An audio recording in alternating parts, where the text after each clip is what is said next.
우리 한 절밖에 안 되니까요. 우리 같이 한 목소리로 함께 읽도록 하겠습니다. 같이 읽겠습니다. 시작. 이를 위하여 내가 전파하는 자와 사도로 세움을 입은 것은 참말이요 거짓말이 아니니 믿음과 진리 안에서 내가 이방인의 스승이 되었노라. 아멘. 주의 전에 올라오신 여러분을 주님의 이름으로 환영하고 축복을 드립니다. 어느 교회학교 선생님께서 하루는 술 한 잔을 걸치시고 밤늦게 집으로 돌아오는 도중에 공교롭게도 교회학교 자기 반 아이를 만나게 되었습니다. 등골이 오싹해진 선생님은 아이에게 이렇게 말합니다. 쉿, 너 절대로 목사님에게 말하면 안 돼 라고 말합니다. 그러자 이 아이는 당돌하게 이렇게 답변합니다. 에이, 선생님은 목사님만 무섭고 하나님께서 보시는 것은 두렵지 않나요? 라고 말합니다. 참 맹랑한 말이지요. 그래서 선생님께서는 이렇게 말씀하더랍니다. 야, 모르는 소리 마라. 그래도 하나님은 소문을 안 낸다. 저는 참고로 소문을 내지 않습니다. 여러분, 5월은요 가정의 달입니다. 가정의 달을 주신 이유가 있지 않겠습니까? 왜 가정의 달을 주셨는가? 자신의 가정을 돌아볼 수 있기를 원하시는 것입니다. 우리 가정에는 사철의 봄바람이 잘 불고 있는가? 하나님을 모시고 믿음의 반석 위에 든든히 서가고 있는가? 식탁에 둘러앉은 우리의 자녀들은 어린 감람나무같이 신앙의 자녀들로 잘 자라고 있는가? 살펴보는 것입니다. 그리고 다시 한번 하나님의 말씀 위에 든든히 서가는 가정, 믿음의 반석 위에 천국을 누리는 가정으로 세워질 수 있기를 하나님 앞에 간절히 기도하면서 가족 구성원들과 함께 다짐하는 복된 시간이 바로 가정의 달입니다. 그런데 여러분, 예수님께서는 우리가 생각하는 가정의 의미를 좀 더 확대시켜서 말씀을 해 주십니다. 예수님께서는 자신을 찾아온 어머니와 동생을 바라보시면서 누구든지 하나님의 뜻대로 행하는 자가 내 형제요, 자매요, 어머니다 라고 말씀하셨습니다. 이것은 가정 공동체의, 가족 공동체의 범위가 단순히 가족에게만 국한된 것이 아니라 교회 공동체를 넘어선 것임을 우리에게 일깨워 주는 것입니다. 그래서 교회 안에서도 형제님, 자매님이라고 부르는 거지요. 그렇기 때문에 하나님의 뜻으로 함께 엮어진 형제요, 자매요, 어머니인 교회 공동체, 이것을 다시 한번 돌아보는 기간이 5월 가정의 달인 것이지요. 그중에 특별히 5월 셋째 주일은 우리는 스승에 대한 부분을 생각하지 않을 수 없습니다. 전에는 5월 셋째 주일을 스승의 주일로 섬겼습니다만 지금은 공식적으로 교회력에 스승의 주일로 섬기지를 않고 있습니다. 그럼에도 불구하고 우리 공동체 속에서 스승이란 존재가 얼마나 중요한지를 우리는 너무나 잘 알고 있습니다. 예전엔 군사부 일체란 말이 있지 않습니까? 임금님과 스승님과 아버님은 같은 권위를 가진다. 그만큼 스승의 권위가 대단히 높았습니다. 하지만 요즘은 이런 스승의 위치가 자꾸 추락해가고 있음을 보게 됩니다. 선생님을 향한 존경심이 서서히 상실되고 있는 모습을 보게 됩니다. 얼마나 안타까운 일인지 모르겠습니다.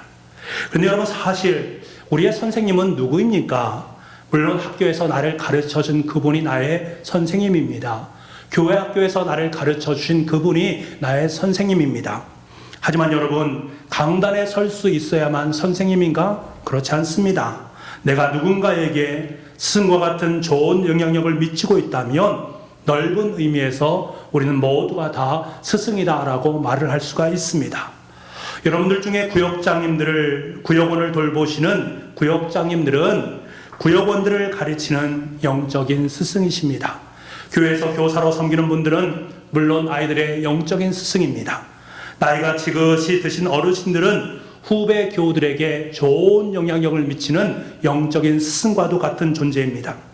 교회에서 아름다운 직분을 하나님으로부터 부여받은 분들은 교회의 여러 형편을 살피시고 우리 교우들을 위해서 기도하고 섬기시고 있으니 이는 또한 스승이라고 말할 수 있습니다. 그리고 찬양대에서 남녀 선교회에서 많은 섬김의 현장에서 동분서주하고 있는 모든 분들, 그 누군가에게 스승으로서의 좋은 영향력을 미치고 있으니 그분들이 바로 스승들이다라고 말할 수 있습니다. 그러므로 우리가 누군가 분명한 제자로 존재하고 있는 동시에 누군가의 스승으로 세워진 존재가 나 자신이다, 나는 스승인 동시에 제자다라는 이 사실을 우리는 분명히 기억할 수 있어야 됩니다. 목회자만이 스승이 아닙니다. 하나님의 말씀을 가지고 교우들과 함께 말씀을 나누는 그 현장, 그곳에 있는 모든 분들이 바로 스승들이다라고 할 수 있습니다. 그래서 이 시간을 빌어서 지금도 여전히 교회학교에서 애쓰고 수고하는 교사분들, 각 구역에서 영적인 선생님으로 섬기고 있는 구역장님들, 각 부서에서 수고하고 계시는 팀장님들, 교회 영적인 어르신 역할을 담당하는 장로님들, 그리고 여론의 공동체에서 그 누군가의 스승으로 좋은 영향력을 끼치고 있는 모든 분들에게 너무나 수고하고 감사하다는 말씀을 꼭 드리고 싶습니다. 이 시간 하나님께서 스승으로 세워진 여러분에게 하늘의 은혜와 평강으로 여러분의 인생을 충만하게 채워주실 줄 믿습니다. 자, 그렇다면 여러분, 스승된 여러분들은 과연 어떠한 자세로 제자들 앞에 서 있는가? 내가 스승된 자인데 스승 나의 모습이 어떤 모습으로 교우들을, 자녀들을, 후배들을 교훈하면서 아름답게 서 있는가 하는 문제입니다. 신약 성경에 보게 되면 스승이란 단어가 3번에 걸쳐서 등장을 하게 됩니다. 모두 사도 바울이 쓴 편지에 등장을 하는데요, 오늘 우리는 이 스승이라고 말하고 있는 3번에 걸친 말씀을 함께 나누면서 하나님께서 사도 바울을 통해 들려주시는 바른 스승의 모습, 바른 영적인 스승의 상을 우리가 함께 생각하면서 내가 바로 그러한 스승으로, 내가 그러한 제자로 아름답게 설 것을 결단할 수 있는 시간이 되기를 소망합니다.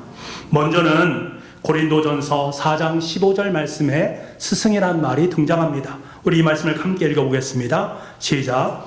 그리스도 안에서 1만 스승이 있으되 아버지는 많지 아니하니 그리스도 예수 안에서 내가 복음으로써 너희를 낳았음이라. 2가지 비교가 있지요. 아버지와 스승입니다.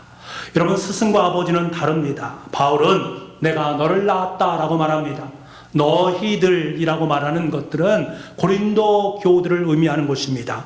바울은 지금 고린도 교인들에게 나는 너희들의 스승이 아니다, 너희들의 아버지다 라고 말하고 있는 것이지요. 여러분, 스승과 아버지는 차이점이 있습니다. 스승은 어떠합니까? 가르침의 시간이라는 것이 있습니다. 나의 1학년 담임선생님, 나의 대학 교수님이라고 말하는 어떤 시간이, 한정된 시간이 분명히 있다라는 것이지요. 가르침의 기간이 끝이 나게 되면 그 가르침은 더욱더 연장이 되기가 어렵다라는 것을 말합니다. 계속해서 스승과 제자의 관계를 맺는 분도 물론 계시지만 대부분이 단시간으로 끝나게 되어집니다. 하지만 여러분, 아비는 어떠합니까? 아비는 그렇지 않습니다. 아비의 가르침과 사랑은 끝이 없습니다. 제가 신학대학원을 입학하게 될 때 입학 시험을 보고 면접을 볼 때입니다. 보통 면접에 들어가면 수고하셨습니다, 시험 잘 보셨습니까? 좋은 결실이 있었으면 좋겠습니다, 대부분 이렇게 말씀하시고 면접을 마칩니다. 왜? 대부분 다 아는 분들이기 때문에 그렇습니다. 그런데 제가 만난 교수님은 아주 특별한 분이셨습니다. 그럼 면접을 보시는데 대뜸 이렇게 저에게 질문하십니다. 제구는 지금까지 몇 명을 전도했는가? 라고 묻습니다. 그래서 제가 당황하지 않고 대답을 했습니다. 여기까지는 참 좋은데 그 뒷말, 그 사람들은 지금 어디에서 무엇을 하고 있는가? 라고 묻습니다. 저는 순간 아찔해서 답변을 하지 못했습니다. 왜? 그분들이 지금 어디에 계신지, 어떻게 생활하고 계신지, 신앙생활을 하고 있는지 잘 모르기 때문에 그렇습니다. 그때는 정말 당황했습니다만 지금 생각해보니 왜 교수님께서 저에게 그 질문을 하셨는지를 조금 알 것 같습니다. 교수님은 스승의 자리에 서셔서 제자인 저에게 목회라는 것은 늘 아비와 같은 심정으로 장기간에 걸쳐서 행하는 하나님의 사역임을 일깨워주기 위함이다 라는 것을 알게 되었습니다. 여러분, 아비는 그 가르침에 대한 기간이 없습니다. 끝이 없습니다. 진정한 스승은 아비로서의 스승이 되어야만 합니다. 끝까지 주님의 사랑으로, 주님의 말씀으로 양육을 해야 되는 것이지요. 두 번째로, 스승은 삭슬 받지 않습니다. 받습니다. 스승은 그렇지요. 선생님들은 대부분 월급을 받고 일들을 하십니다. 하지만 아버지는 그 수고에 대한 대가를 받지 않습니다. 혹시 구역장님들 중에서 월급을 받으시면서 구역장 역할을 감당하시는 분이 계십니까? 교회학교 교사로 섬기면서 봉급을 받으시면서 섬기시고 계십니까? 여러분, 돈을 목적으로 여러분의 자녀들을 양육하는 부모님이 있습니까? 한 분도 안 계실 것입니다. 왜요? 스승이기 이전에 아버지이기 때문에 그렇습니다. 아비이기 때문에 그렇습니다. 여러분, 우리의 보상은 땅에 있는 것이 아니라 저 하늘 천국에 있음을 우리는 잘 알고 있습니다. 아비는 이 사실을 잘 압니다. 그렇기 때문에 오늘도 대가를 바라지 아니하고 스승과 같은 아비 역할을 담당하면서 자신의 자녀들을, 자신의 제자들을 위해서 헌신하고 있는 것입니다. 마지막으로, 스승은 신학기가 되면 아이들을 그냥 받습니다. 올라오는 아이를 그냥 받으면 됩니다만 아비는 그러지 않았습니다. 사도 바울은 내가 너희를 낳았다라고 말합니다. 무슨 말입니까? 여기에 계신 어머님들은 자식을 낳아보셔서 잘 압니다. 그 고통이 얼마나 큰지. 죽을 만큼 고통스러울 때 자녀를 낳는다라는 말을 들었습니다. 여러분, 그렇습니다. 한 영혼을 낳고 양육한다라는 것은 그러한 고통의 지점이 분명히 있다라는 것입니다. 신학기가 되었으니 그냥 아이들을 받아서 내가 아이를 낳는 것과는 천양지차의 모습임을 우리는 알게 됩니다. 여러분 중에 저 사람은 내 제자야 라고 말씀하시는, 생각하는 분이 계실 것입니다. 이런 그분들이 여러분이 말한 모든 것을 제대로 잘 듣고 그 말에 순종하면서 살아갑니까? 어찌 보면 우리의 자녀들도 나의 제자들의 모습 아니겠습니까? 그렇다면 여러분의 제자 같은 자녀들이 여러분의 말을 잘 듣고 순종을 합니까? 그렇지 않습니다. 이 고통은요, 두통도 아니고 치통도 아니고 산통입니다. 속이 썩는 빈도가 많아지면 많아질수록 우린 고통스럽기보다는 이렇게 생각하게 되는 것들이지요. 이제 낫겠구나. 이제 낫겠구나. 속 썩이는 그 순간, 어려움이 있는 그 순간, 왜 이렇게 바뀌지 않을까라는 그 순간에, 그래, 나을 때가 되어서 산통이 큰 것이구나. 이러면 내 삶 속에 있는 모든 제자의 일들, 행동들이 감사로 고백되어질 수 있는 것들이지요. 여러분, 이 땅에 많은 스승이 있으되 진정한 스승은 많지 않습니다. 왜 그렇습니까? 아비 같은 스승이 많지 않기 때문에 그렇습니다. 하나님께서는 사도 바울을 통해서 우리가 이 땅에서 스승으로 살아가되 아비 같은 스승으로 살아가라라고 권면하고 있습니다. 여러분, 우리가 하나님의 사역을 임해야 될 때에 삶의 태도가 바로 이뤄야 됩니다. 아비 같은 마음으로 내게 맡겨진 양무리를 끝까지 책임질 수 있는 참된 스승이 되어야 하는 것입니다. 때로는 사역을 통해서 제자를 양육하는데 산통을 겪을 수도 있습니다. 그때마다 사도 바울의 말씀, 내가 복음으로써 너희를 낳았도다 라는 이 말씀을 여러분의 가슴판에 새길 수 있기를 원합니다. 그때 우리는 진정한 아비로서의 스승의 역할을 감당할 수 있고 그 자리에 서서 스승의 귀한 삶을 살아갈 수 있게 될 줄 믿습니다. 두 번째로, 스승이란 말이 디모데전서 2장 7절 말씀에 등장을 합니다. 우리 이 말씀을 함께 읽어보겠습니다. 같이 읽겠습니다. 시작. 이를 위하여 내가 전파하는 자와 사도로 세움을 입은 것은 참말이요 거짓말이 아니니 믿음과 진리 안에서 내가 이방인의 스승이 되었노라. 아멘. 사도 바울은 우리가 직분을 받은 것은 하나님으로부터 받은 천직이다라는 것을 강조하고 있습니다. 여러분, 누가 사도입니까? 당시에 사도로 불림받은 사람들은 예수님의 제자들이었습니다. 예수님과 함께 더불어서 살아가는 그 분들을 제자들이라고 말하고 사도라고 말을 했습니다. 그런데 바울에게 있어서는 이 말이 얼마나 큰 걸림돌이었는가 라는 사실을 잘 알고 있습니다.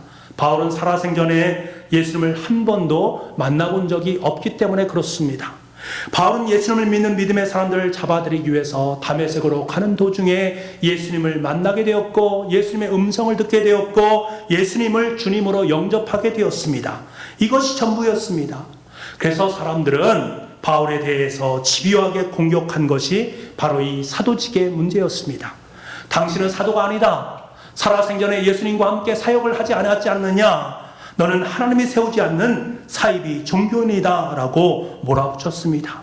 이것이 평생토록 그의 삶 속에 걸림돌로 작용을 했습니다.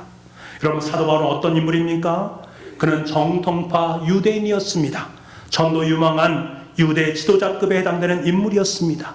그런 그가 예수님을 만난 후에 그동안 여겼던 모든 것들을 배설물로 여기게 되어집니다. 그리고 바울은 결단하게 되어집니다. 이제부터 나의 사역은 이방인 전도 사역이다 라고 모든 초점을 그곳에 맞추게 되었습니다. 그가 이렇게 한 이유가 무엇입니까? 하나님께서 사도 바울을 이방인을 위한 말씀의 스승으로 세워주었기 때문에 그렇습니다. 바울이 사도가 된 것은 사람에 의해서 세워진 것이 아니라 하나님께서 친히 아나니아 선지자를 통해서 이 사람은 내 이름을 이방인과 임금들과 이스라엘 자손들에게 전하기 위하여 택한 나의 그릇이다라고 불러주셨기 때문입니다. 그래서 하나님으로 말미암아 그는 하나님의 사도가 되었습니다. 사실 당시에 이방인 전도는 쉽지 않은 것이었습니다. 왜? 이방 사람들을 전도한다라는 것은 그들은 전도의 대상이 되지 않았기 때문에 전도할 가치가 없는 사람들이었습니다. 왜냐하면 그들은 짐승에 불과한 사람들이었기 때문에 그렇습니다. 사람이라기보다는 짐승에 가까운 존재가 이방 사람들이었다라고 여겼다라는 것들입니다. 이런 상황 속에서 바울이 이방인 선교를 감당한다? 말도 안 되는 것입니다. 그렇게 해서는 안 되는 것입니다. 여러분, 바울이 이방인 사역을 감당하면서 융숭한 대접을 받았겠습니까? 하루하루가 죽음의 강을 걷는 것 같은 고난의 연속이었습니다. 40에 감한 매를 5번이나 맞았고, 태장도 3번 맞고 3번 파손하고 수많은 위험들을 다 넘겨야만 했습니다. 한 번은 너무 실컷 맞아서 사람들이 죽은 것으로 알고 그를 성 밖에 내다 놓았습니다. 그래서 다시금 벌떡 일어나서 다음 선교지를 향해서 나아갔던 그의 모습입니다. 여러분, 지금까지 그의 인생 속에서 이러한 전도의 사명을 감당할 수 있었던 그 동인이 무엇입니까? 이방 사역, 그 당시에 아무도 알아보지 않던 이방 사역에 목숨을 걸었던 그 이유가 어디에 있겠습니까? 바로 하나님께서 나를 이방인의 사도로 세우셨다. 세상 사람들이 세운 일이 아니라 하나님께서 나에게, 그들에게 하나님의 말씀을 전하라는 스승으로 세웠기 때문에 내가 이것을 천직으로 믿고 이것을 위해서 한평생 내 모든 것을 감당하게 되었다라고 고백을 하는 것이지요. 여러분, 그렇습니다. 사도 바울은요, 이방인의 스승이었습니다. 하나님의 말씀과 하나님의 나라를 이방인들에게 전하는 선생님이었습니다. 그런데 중요한 것은 그가 자신의 능력으로 이 사역을 감당했는가? 그렇지 않다라는 것입니다. 사도 바울의 이야기를 들어보십시오. 나는 믿음과 진리 안에서 내가 이방인의 스승이 되었노라. 이방인의 스승이 되었다라는 것이 중요한 것이 아니라 믿음과 진리 안에서라는 이 말이 참으로 중요합니다. 다시 말하면 나는 예수 그리스도 안에서 하나님이 주신 사역을 감당했다라는 것을 말씀하고 있는 것이지요. 이것이 바로 사도 바울이 이방인의 스승으로 설 수 있었던 비결입니다. 오직 예수님 때문에 이 고단한 사역을 감당할 수 있었고 끝까지 주님의 사역을 완수할 수 있었습니다. 여러분, 하루하루의 삶을 살아가는 것 요즘 더욱더 고단하시지 않습니까? 교회에서 봉사하는 것 결코 만만치 않습니다. 가정에서 자녀들을 양육하는 것 쉽지 않습니다. 누군가를 위해서 스승으로 세워져서 스승 노릇한다는 것 결코 녹록지 않은 일입니다. 누가 알아주는 것도 아니고 누가 월급을 주는 것도 아니고 존경해주는 사람도 없는 것 같습니다. 행여 실수하면 욕을 많이 듣는 자리, 아무리 열심히 해도 그 열심을 알아주지 않는 그 자리, 참으로 고단하고 힘든 그 자리가 바로 스승의 자리입니다. 그럼에도 우리가 이 사역을 끝까지 감당하는 이유가 무엇입니까? 여러분, 하나님께 주신 하나님의 직분, 또 하나님의 주신 사명, 하나님께 주신 그 귀한 것을 감당하는 그 이유가 무엇입니까? 여러분을 위해서요? 우리 가정을 위해서? 우리 교회를 위해서? 아닙니다. 바로 예수님 때문에 그렇습니다. 사도 바울은 내가 이방인의 스승이 되었다라고 말하기 이전에 믿음과 진리 안에서라는 말을 강조하고 있습니다. 그가 이방인의 사역을 감당할 수 있었던 동력이 바로 여기에 있기 때문에 그렇습니다. 바울은 내 힘으로 이 사역을 감당하지 않았습니다. 내 힘으로 이방인의 스승이 되었습니다. 이렇게 말하지 않았습니다. 예수님 안에 머물렀더니 예수님께서 힘을 주시고 은혜를 주시고 이것을 감당할 수 있는 능력을 나에게 허락해 주셨습니다. 그래서 내가 감당했습니다. 나는 그리스도 안에 서 있었을 뿐입니다. 라고 고백하고 있습니다. 여러분, 진짜 스승이 되기를 원하십니까? 교회학교 교사로, 구역을 섬기는 구역장으로, 자신에게 맡겨진 직분으로, 가정에서 부모로, 직장에서 상사로 진짜 스승으로 살기를 원하십니까? 그 비결은 다른 데 있는 것이 아닙니다.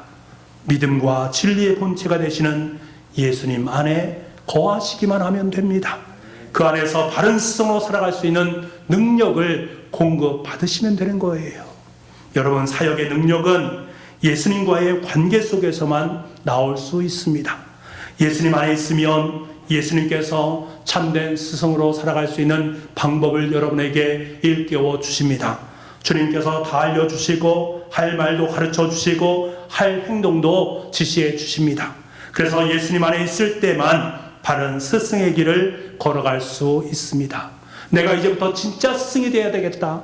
작정하지 마시고 내가 이제부터 진짜 예수님 안에 거하는 삶을 살겠다라고 결단하는 것, 그것이 바로 진정한 스승의 길이다라는 것을 여러분 분명히 기억하시기 바랍니다. 그럴 때에, 다시 말하면 우리가 예수님 안에 거할 때에 참된 스승으로 세워질 수 있다라는 이 사실을 사도 바울의 음성을 통해서, 그것이 하나님의 음성으로 저와 여러분의 심장에 아름답게 들려올 수 있기를 간절히 소망합니다.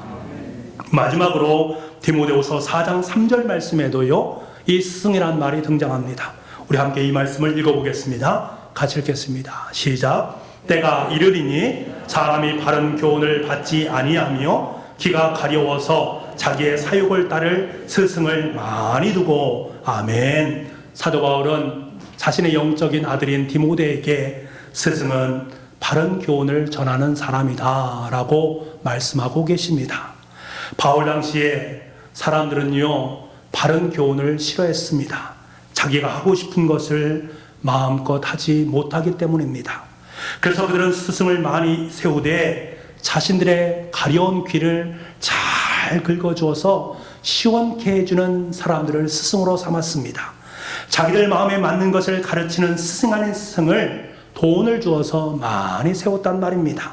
그래서 많은 스승들이 돈벌이 수단으로 전락하게 되었고 가짜 스승이 판을 치는 상황이 되어버렸습니다. 그런데 문제는, 비극적인 것은 이러한 스승이 복음의 현장 속에도 고스란히 들어오게 되었다라는 거예요. 이들로 말미암아서 죄와 회개를 지적하는 진리의 말씀에 귀를 돌리지 아니하고 허탄한 이야기를 쫓아 살아가는 성도들이 점점 더 많아지게 되었습니다. 돈을 받고 가짜 복음을 전하는 가짜 스승들이 더욱더 많아지게 되었던 거예요. 여러분, 바른 스승은 사람들이 듣기 좋아하는, 그래서 사람들의 귀를 시원케 만들어주는 그 사람, 말만 하는 그 사람이 진짜 스승이 아닙니다. 사람 눈치 보는 사람은 바른 스승이 될 수 없습니다. 사도 바울은 지금 이것을 말하고 있는 거예요. 바울은 디모데에게 사람의 귀를 즐겁게 하고 사람의 마음을 기쁘게 하는 헛된 가르침이 아니라 하나님이 기뻐하시고 원하시는 바른 복음을 전파하라고 말씀하고 있습니다. 이것이 진짜 스승이다라고 강조를 하고 있는 거예요. 여러분, 사실 바른 교훈을 가르친다라는 것은 쉽지 않은 것입니다. 자녀들이 양육할 때 분명히 잘못이 있음을 압니다. 그럼에도 불구하고 책망하기가 어려워서 책망을 하지 아니하고, 그래 네가 하고 싶은 대로 해라 라면서 슬그머니 그것을 그 잘못을 지적하지 않습니다. 교우들 중에 분명히 잘못된 길을 걸어가고 있음에도 불구하고 아무런 교훈도 하지 못할 때가 있습니다. 왜 그럴까? 바른 교훈으로 말을 하면 그분이 그것을 잘 받아들이면, 자녀들이 잘 받아들이면 참 좋을 터인데 오해를 하는 경우들이 많이 있기 때문에 그렇습니다. 이것이 상당한 부담으로 작용될 때가 있는 것이지요. 제가 목회를 하면서 늘 제 마음속에 있는 그 두려운 점이, 그리고 힘든 점이 바로 이 부분입니다. 분명히 가르치긴 가르쳐야 되겠는데 그렇지 못하고 주저주저할 때가 있습니다. 상대방에게 그 말을 하게 되면 잘 받아들이면 좋을 터인데 상대방 그것을 율법으로 받아들이게 되고 오해를 불러들일 수 있는 여지가 있기 때문에 그렇습니다. 전에 있던 교회에서 제가 어떤 분에 대해서 호되게 나무란 적이 있습니다. 그분으로 인해서 많은 교우들이 너무나 힘들어하는 것을 제가 보았기 때문에 그렇습니다. 근데 정작 본인은 전혀 그 사실을 모르고 있는 모습이 너무나 안타까웠습니다. 늘 자신은 잘하고 있다라고 말을 하면서 교우들에게 여러 가지 충고를 하고 있으니 그 모습이 얼마나 과간이겠습니까? 그래서 하루는 제가 총대를 맨다라는 심정으로 그분에게 말을 한 적이 있습니다. 솔직하게 잘못된 부분이다라고 일깨운 적이 있습니다. 그러면 어떻게 되겠습니까? 제가 그 말을 잘 받아들였겠습니까? 받아들이면 얼마나 좋겠습니까? 하지만 그분은 오해를 하셨습니다. 오해를 하신 것으로 끝난 것이 아니라 다른 분들에게 제가 말한 그 모든 것들을 하나하나 다 말을 하는 그것으로 저에게 응답을 했습니다. 그 모습을 제가 알았기 때문에 그분과의 관계가 서먹서먹하게 되어진 것이지요. 이런 일을 제가 여러 번 겪으면서 상대방에게 교훈을 전한다, 바른 교훈으로 말씀을 나눈다, 참 쉽지 않은 것이다 라는 사실을 잘 알게 되었습니다. 그래서 제가 조심조심 신중에 신중을 기해서 말을 하게 되는 것들이지요. 쉽게 말을 하지 아니하고 몇 날 며칠을 하나님 앞에 기도하고 난 후에 제가 그 말을 전하게 됩니다. 제가 이런 일을 겪으면서 성령 하나님께서 제 마음속에 깨닫게 하시는 바가 있었습니다. 바른 교훈이 힘을 발휘할 때가 있다라는 거예요. 그 바른 교훈이 힘을 발휘할 때가 언제인가?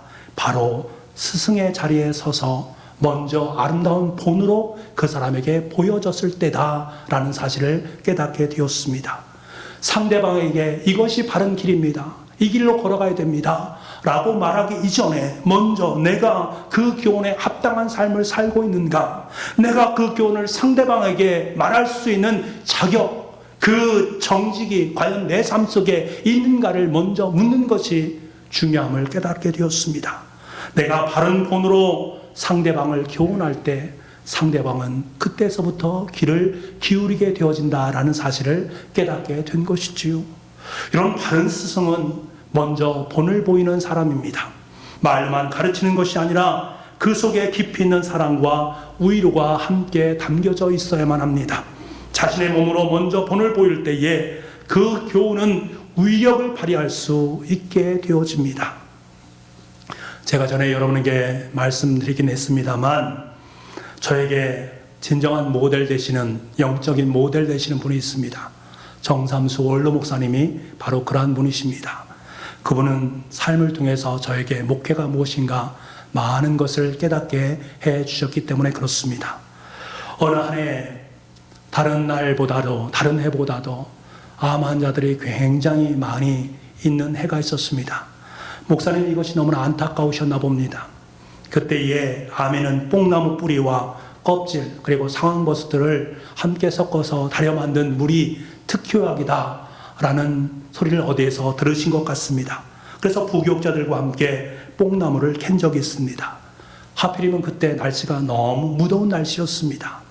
그때 저는 뽕나무 뿌리를 캐게 되었는데요, 뽕나무 뿌리가 그렇게 깊이 박혀 있는 것을 제가 그때 처음 알았습니다. 옆으로 나면 참 좋을 텐데 깊이 있어요.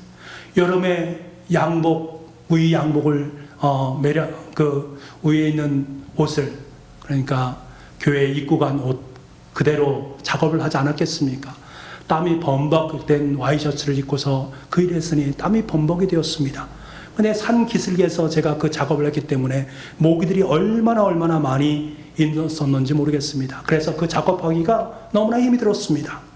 그때요, 제 눈에 불현듯 원로 목사님이 눈에 띄는 것입니다.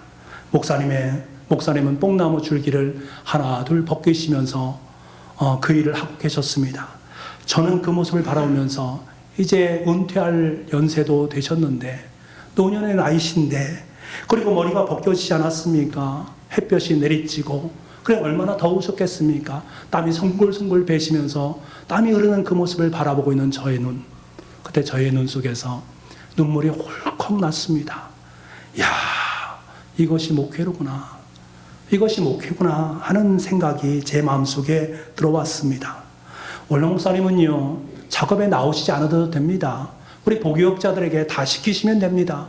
그럼에도 불구하고 목사님 마음속에 뽕나무 줄기를 하나 둘씩 벗기시면서 우리 교우들이 마음속에 들어왔다는 것이요, 교우들의 아픔, 암으로 힘들고 어려워하는 그분들 마음을 품으면서 하나 둘 그것을 기도하는 나무로 벗기시지 않겠습니까? 그 모습을 제가, 후배인 제가, 제자인 제가 그것을 바라보니 얼마나 경건하게, 얼마나 거룩하게 느껴졌겠습니까? 그때 제 마음속에 다짐되어진 것이, 목회는 이런 것이구나, 이 모습을 한시도 잊지 말자, 이 목사님의 마음으로 나도 앞으로 목회를 감당해야 되겠구나 하는 마음이 들었습니다. 그렇게 마음속으로 결단했습니다. 삶을 통한 교훈의 능력을 발휘하는 순간입니다. 삶을 통해 교훈되어진 그 모습, 그것이 제 마음속에 들어오게 되었고, 그것으로 하루하루의 삶을 살아갈 수 있는 능력으로 내 마음속에 자림하게 되는 것들이지요. 여러분, 스승은요, 말로 바른 교훈을 가르치는 것이 아닙니다. 바른 삶으로 가르치는 것입니다. 삶으로 가르치는 것만이 제자의 마음에 바른 교훈으로 심겨지게 되어 있습니다. 사도 바울이 바로 이런 스승이었습니다. 먼저 자신의 몸으로 바른 교훈을 따라서 바른 교훈의 삶을 본으로 보여주었고, 그것을 갖다가 후학들에게, 제자들에게 너희도 나를 본받아라, 너희도 나를 본받는 삶을 살아가라 라고 말합니다. 그러면서 저와 여러분에게 뭐라고 권고하는가? 골로새서 3장 23절 말씀, 무슨 일을 하든지 마음을 다하여 죽게 하듯 하고 사람에게 하듯 하지 말라. 에베소 6장 7절 말씀에 기쁜 마음으로 섬기기를 죽게 하듯 하고 사람들에게 하듯 하지 말라 라고 이야기합니다. 바울은 스승된 입장에서 친히 모든 것을 감당할 때에 주님을 대하는 심정으로 행했다라는 거예요. 상대방에게 바른 교훈을 말할 때에도, 상대방에게 싫은 소리를 할 때에도, 상대방에게 하나님의 말씀을 전할 때에도 하나님을 대하듯이 교훈의 말씀을 전했다라는 것입니다. 여러분, 이것이 바로 스승의 마음이 되어져야 되고, 이것이 바로 주님의 마음으로 우리 가운데 역사해야 되는 것입니다. 스승된 우리의 마음속에 다른 것이 아니라 바로 이 주님의 심장이 아름답게 여러분의 심장 속에, 여러분의 마음 속에 도들새김 되어져야 됨을 다시 한번 깨닫게 됩니다. 사랑하는 북부가족 여러분, 저와 여러분은 주님께서 허락하신 스승입니다. 우리는 스승으로 이 땅의 삶을 살아가고 있는 존재들입니다. 그 누군가의 스승이요, 그 누군가의 제자로 살아가고 있습니다. 이 사실을 인정하신다면 오늘 말씀을 여러분의 마음판에 새기시기 바랍니다. 스승이 되되 아비의 마음을 품는 스승이 되시기 바랍니다. 스승으로 살아가는 동력은 세상 그리고 사람에게 구하는 어리석은 자가 되지 마시기 바랍니다. 스승된 내가 먼저 예수님 안에 거하시기를 바랍니다. 예수님께서 일깨우시는 하늘의 지혜로 스승의 역할을 감당할 수 있기를 간절히 소망합니다. 마지막으로 바른 교훈을 말로 아닌 삶으로 살아가시기를 바랍니다. 여러분의 삶을 통해 주님의 마음을 제자들에게 나누심으로 말미암아 많은 주님의 제자들이 저와 여러분을 통해서 이 땅 속에 하나하나 한 분 한 분 아름답게 세워지는 역사가 있기를 간절히 소망합니다. 기도하겠습니다. 사랑의 아버지 하나님, 이 땅에 수없이 많은 스승이 있습니다. 그동안 나의 인생 속에 함께했던 스승들이 있습니다. 그리고 우리는 제자로 이 땅의 삶을 살고 있습니까? 나는 어떤 스승입니까? 어떤 모습으로 하나님 나라를 위해서 귀하게 쓰임받고 있습니까? 오늘 주신 말씀처럼 스승의 역할을 감당하되 아비의 마음을 품는 스승이 되게 하여 주옵소서.